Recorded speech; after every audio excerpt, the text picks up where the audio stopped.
Number 5. I'm 23 now, and this happened about 10 years ago, so I was probably 13 or 14. Anyway, I used to skate all the time with my friends Tim and Brandon. One day we got done skating and we decided to go to 7-Elevens to get some food/drinks before we went home. Remember, I was only 13/14, so we weren't driving. We had skated to the 7-Elevens and were planning on skating/walking back home. Anyway, we buy our drinks and we left the store. We walked to the parking lot's exit and prepared to cross the highway. While we waited for the traffic light to turn red so that we could cross, I looked behind me at the 7-Eleven's gas pumps. I noticed a 50-year-old man pumping gas into his white truck. He stared at me, and before I knew it, he dropped the gas pump and jumped into his truck. He slammed on the gas and sped straight at my friends and I. He missed us, but he grazed my arm and knocked my skateboard out of my hand. My friend Brandon screamed, "WTF, you fucking dick!" as the man peeled out and sped into the parking lot next to 7-Elevens.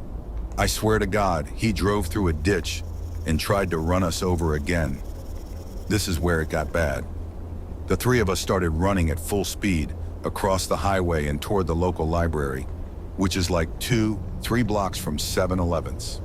When we were about 1/2 block away, I looked back and saw the maniac speeding toward us, full of rage. Brandon and Tim ran up to the library doors and I ran towards the woods. Meanwhile, this maniac peeled into the parking lot and hopped out of his truck.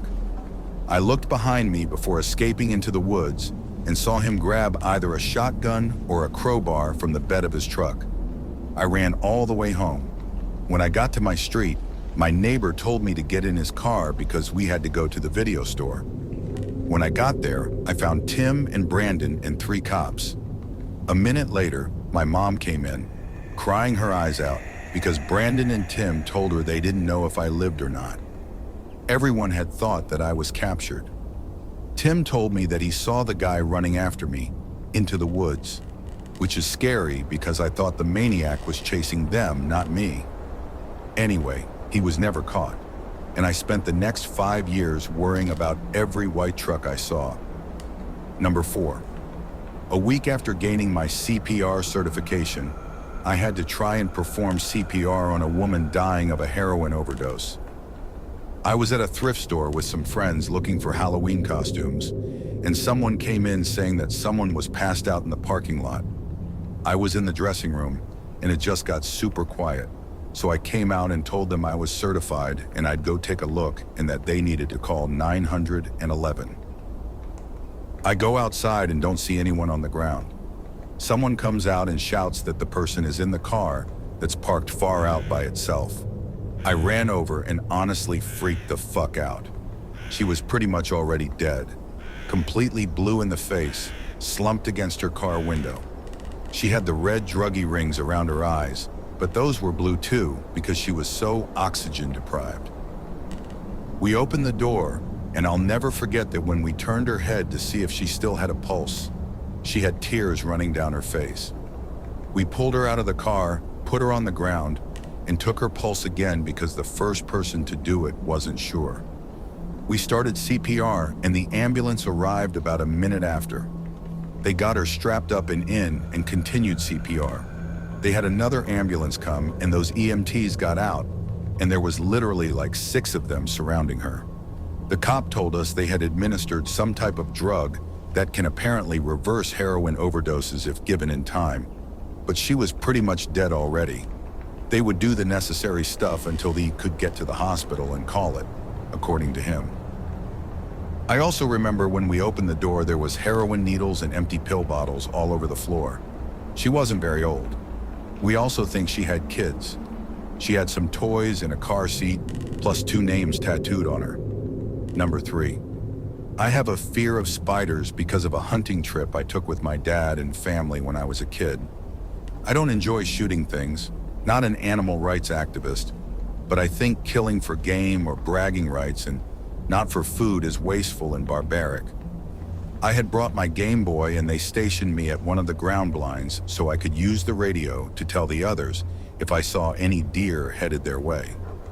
I got bored as shit and got tired of grinding in Pokemon, so I turned off my game and started rifling through my backpack to find another.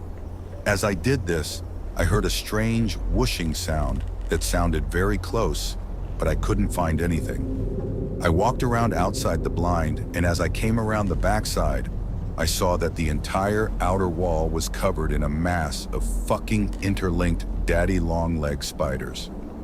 I considered running like hell, but I had no idea where the camp was.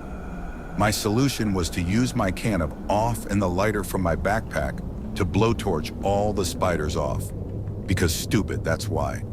The plan backfired because I made the mistake of standing downwind of the spiders. The second the fire hit them, they all let go and flew at me. The entire wall of them. Flaming, flying spiders. I immediately started screaming and rolling around on the ground. I took off all of my clothes and immediately phoned my dad on the radio and told him to come get me and that we were going home. I have never sworn or cried so profusely in my life.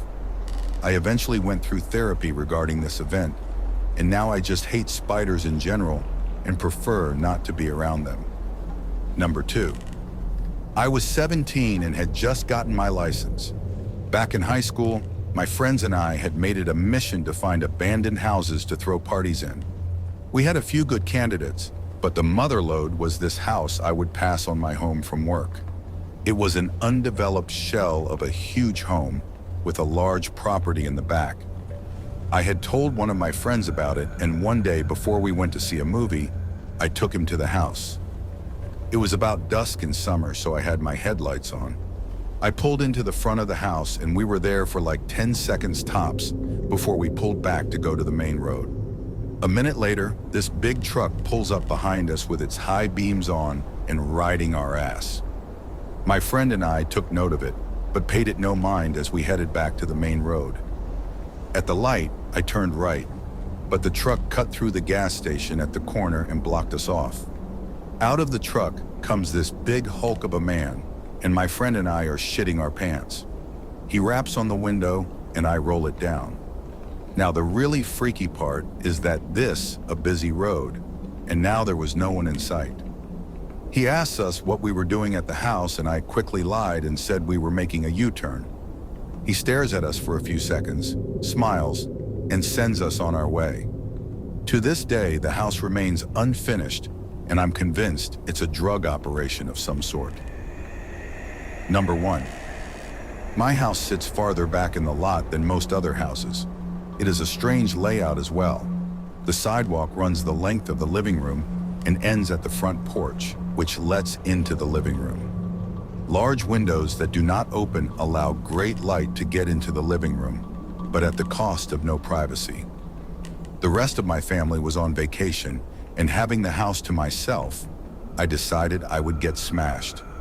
Well, I pass out on the couch in the living room at about 9 when I realized I was too scared to walk back to my room. The couch is right underneath these big windows. I woke up suddenly, not knowing why. I had a severe case of the chills, and I could not figure out why. Then the banging started.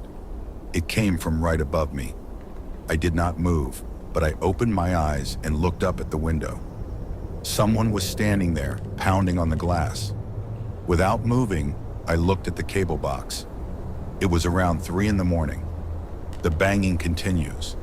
Then it stops suddenly, but I still did not move. Suddenly, it commences again, coming from 2 different directions now. Someone is banging on the window, and another person is banging on the front door. They kept doing it, would not go away. Finally, after about 40 minutes, they quit. It was the most terrifying event I can recall at the moment. It made me a nervous wreck after that. I called a friend the next day to see if he would come over and stay for the rest of the week, and his response was, "What for?" "So that we can both be murdered in our sleep."